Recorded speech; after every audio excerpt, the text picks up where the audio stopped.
As we parked our bikes along the side of the road, we came across the road and recall that we are at 5 Mile Spring. 5 Mile Spring means that we are 5 miles from Fort Hamilton, and a spring is not as long as a creek. That's the reason that it's called 5 Mile Spring instead of 5 Mile Creek, as we had referred to the other creeks through the course of the day. Here on 5 Mile Spring, because of its historical significance with Wayne, General Anthony Wayne, and remember, he is the one for whom Wayne Township, Wayne Madison Road, Wayne Milford Road, he is the Wayne when we are talking about anything that's referring to Anthony Wayne. I have with me today a special guest who will help us explain some of the information that we need to know about Anthony Wayne and his army and the men who fought alongside him in 1793 and 1794 and 1795, all through those years that the Americans were trying to open up the state of Ohio. Ohio had no white settlers at the time period in which we are talking. At the Rock, when we were talking a few minutes ago, that was September of 1793. There were no white settlers here at that time. So I'm going to ask our special guest, my brother, Sam Malicote, if he will explain information to us that helps us understand more about Anthony Wayne and his soldiers. A few minutes ago, I talked about the Daughters of the American Revolution, that we are a group of women who can trace our ancestry back to men who fought in the Revolutionary War. There is a similar group called the Sons of the American Revolution. And because Sam can trace his lineage through our same ancestors back to those men who fought in the Revolutionary War, he is a member of the Sons of the American Revolution. It's with a great deal of pride that we know our ancestors fought in this great battle. Sam, would you please tell our boys and girls out here who are watching, explain to them about your weapons, your clothing, and other information that they would find interesting about. Many of them would probably also have ancestors who fought in the Revolutionary War. Sure, I would be happy to do that. Major General Anthony Wayne left out of Fort Washington, which we now know as Cincinnati, and he did a 2-day march to Fort Hamilton. And then he left, after a couple of days, he left Fort Hamilton and marched to where we are now, which is called the 5 Mile Spring. And we have about 3,200 troops, General Wayne does. Among those troops, there's about 1,200 to 1,500 Kentucky militiamen, which I represent. This is the clothes that a Kentucky militiaman would have been wearing in the 1700s. So we would be camped along this spring. Some of the clothing I'm wearing here, all of it is authentic to what they would have been wearing. I have a canteen that is authentic. They were made out of oak. The soldiers and the militiamen would carry their water in that. All soldiers and all militiamen would have carried a knife, a tomahawk, a rifle or a musket, and this bag they call the possibles bag. So these are called accoutrements, and those are the things that they would wear on their march and when they're fighting. 3 years ago, or 3 years before this, Arthur St. Clair, General St. Clair, left Fort Hamilton, and in November, he was way north in Ohio, about 125 miles, close to a town now called Defiance. His soldiers were ill prepared for what they were doing. They were starving, they were cold, There was snow on the ground. A lot of the men's moccasins and shoes were worn out. A lot of them were barefoot. They were freezing and they were hungry. And they camped in a very bad place. General St. Clair didn't prepare his men right, and he didn't prepare the campsite right that night. There was snow on the ground, and the temperature was in the low 20s, and the men were freezing.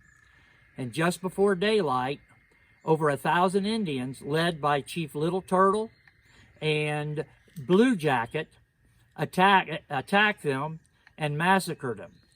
Over 800 of the 1,200 men were massacred and tomahawked on the spot. This was the worst defeat to this day that the American Army has ever suffered. So General Anthony Wayne left Fort Hamilton, and he was going north to punish the Indians for what they had done 3 years before. And General Anthony Wayne was well prepared. He was a tough general. He was so tough and so disciplined that they called him Mad Anthony Wayne, was his nickname. So they headed north from this spring to discipline the Indians. Eventually, the battle became known as the Battle of Fallen Timbers. And it's real significant because it was the first victory by the United States Army. So here, 3 years apart, we have the worst defeat by the U.S. Army, and 3 years later, the first victory by the U.S. Army. I would kind of like to show you, boys and girls, how a little bit of how fighting was done and how much different it is now than it used to be. This rifle is called the Kentucky Long Rifle, and the militiamen usually carried the Kentucky Long Rifle. It is a very accurate rifle, but you can only load it about once a minute. You're only going to get about one shot fired in a minute. So to fire this rifle, you have several things you have to do. First of all, I have to take my powder horn, take the stopper off, and pour a measured amount of powder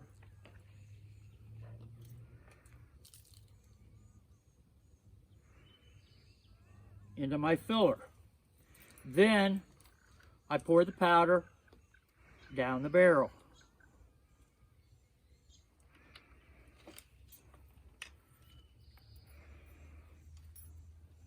Okay, the next thing, I have to take a lead ball and a round pillow ticking patch. They usually cut pieces of pillow ticking. You lay that over the front of the barrel, and you lay the ball on top of it. Then you take what's called a ball starter,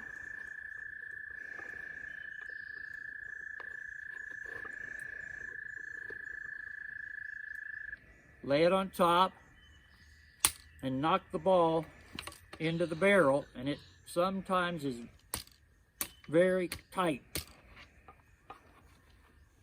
Then you take the ramrod and ram the ball all the way to the bottom.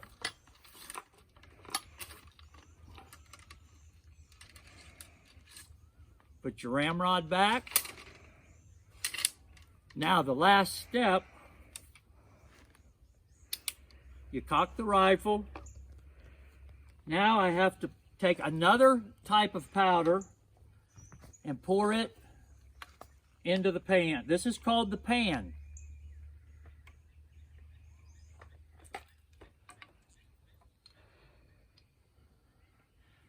This is called the frizzen. You pull the frizzen down. You aim your rifle at your enemy.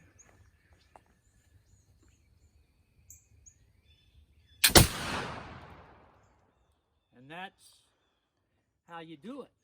Now, after you get one shot, maybe two, the Indians may be coming in on you, or you may be attacking them. In that case, you're going to pull your tomahawk, and it may be hand-to-hand fighting, boys and girls, with a tomahawk. And you would be slashing and cutting and fighting for your life. If you kill an enemy, most of the Kentucky militiamen hated the Indians so bad that they would then pull their scalping knife and grab the Indian by the hair and cut his scalp off as a trophy. So that is part of the fighting with a Kentucky long rifle. Next, I'm going to explain the musket, which was another type of weapon they used. Okay, boys and girls, I'm going to explain another type of weapon that a lot of the soldiers and militiamen, and not so much militiamen. Militiamen mostly use the Kentucky long rifle, like I was showing you a while ago. But regular soldiers carried what's called a musket, and they're not very accurate. And a lot of times they would put 1, 2, or even 3 balls down in that. And when the gun goes off, those balls just spread out, and you don't know, it might kill 2 or 3 men, it might not kill any. But they weren't very accurate. They were only accurate maybe half of a football field at the most. One process that I didn't show you in the reloading of the Kentucky long rifle or the musket is the parts of these weapons. This is called the hammer. You pull the hammer back, and then in this hammer there's a piece of flint. Flint is a really hard rock.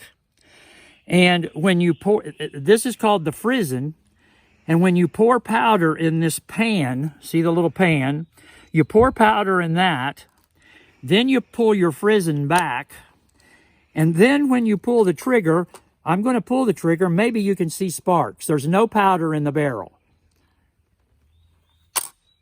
Did any sparks? You see any sparks? Maybe too light. So anyway, that's part of the process. Now, after you've fired that gun 2 or 3 times, there's more to it. This, this is called a pick. And you put the pick in this touch hole here just to clean it out. Okay? Then after you do that, you take the brush and brush all the debris and the old powder out. Okay? So that would be another step in the reloading of your gun. After 2 or 3 shots, you would have to do that, or this touch hole would get fouled up or plugged up, and no fire would go through it. Sam, I have a question. When you referred to the flint, is that the same kind of material that the Indians would have used to make arrowheads? Yes, it's the exact same thing. And there are certain places in Ohio and other places in the country where the ground is full of flint. We don't really have any flint around here. The Indians traded with each other up around what's now Columbus. There was acres and acres of flint fields, and the Indians dug big pits to get flint.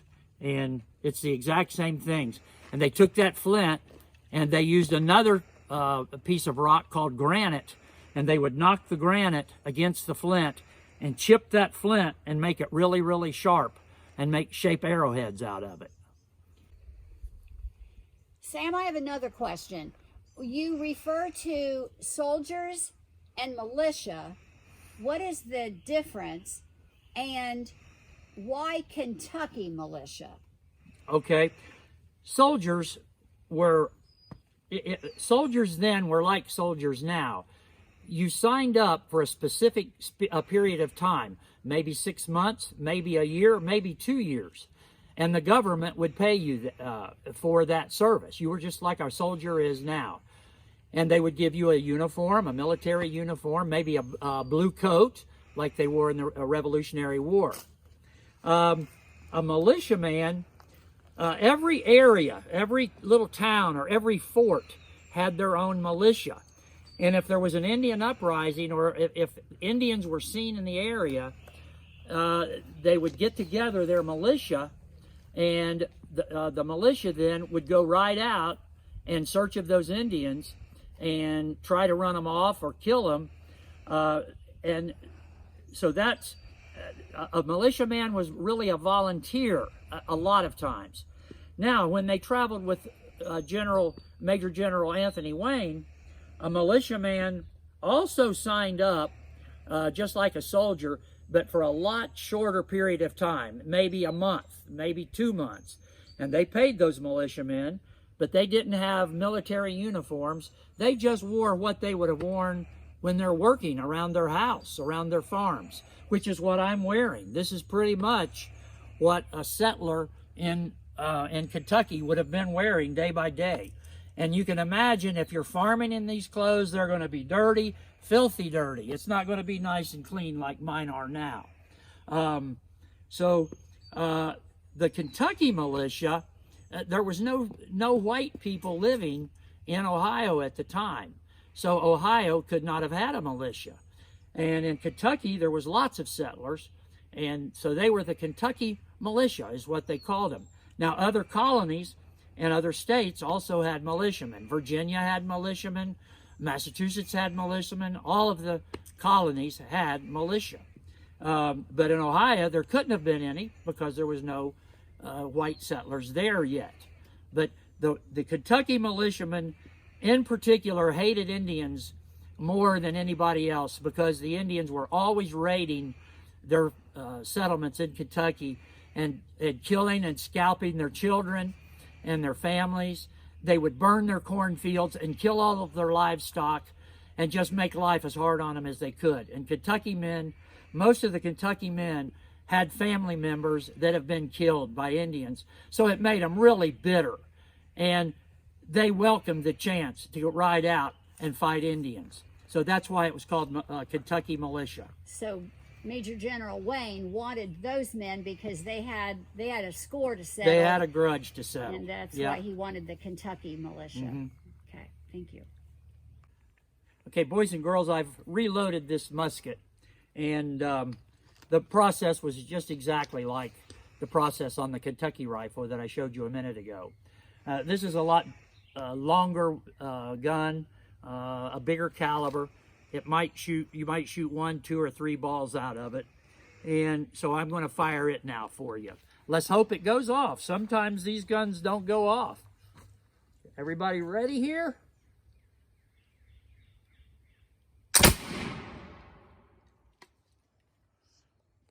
Now, after you fire once, maybe twice, a lot of times the Army would fire two shots before they would charge. Then your commanding officer or your general or your colonel or whatever would yell, affix bayonets. And I have my bayonet here. You pull the bayonet out of its sheath. You attach it to the end of the barrel. Lock it in place. And then you would charge your enemy. A whole line of your militiamen or soldiers would charge the enemies with a bayonet, jabbing and trying to kill them with a bayonet, because now it's all hand-to-hand combat. If you were able to stab a guy with your bayonet, a lot of times that bayonet wouldn't come out.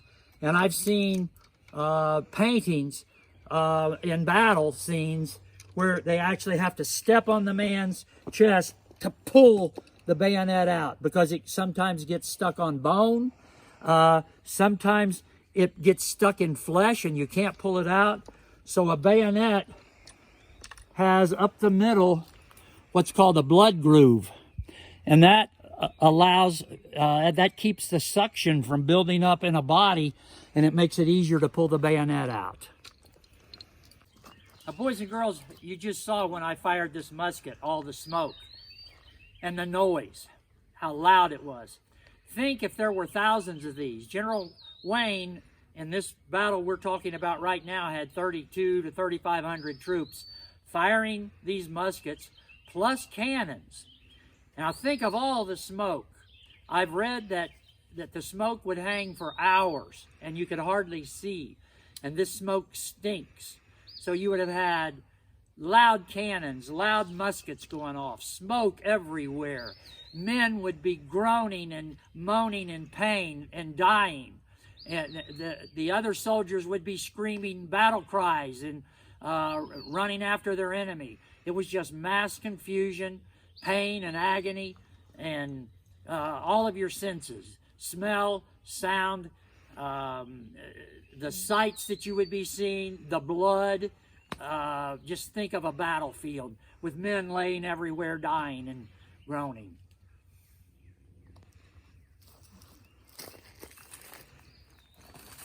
Sam, I want to thank you for coming here today and meeting us here at 5 Mile Spring and explaining what our ancestors and children, your ancestors, would have faced as they fought for the independence of our nation.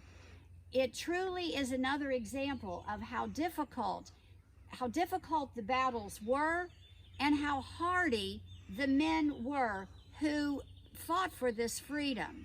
I want to thank you again, Sam, for bringing all of your gear and your knowledge and sharing it with us today. You're welcome. I was glad to do it.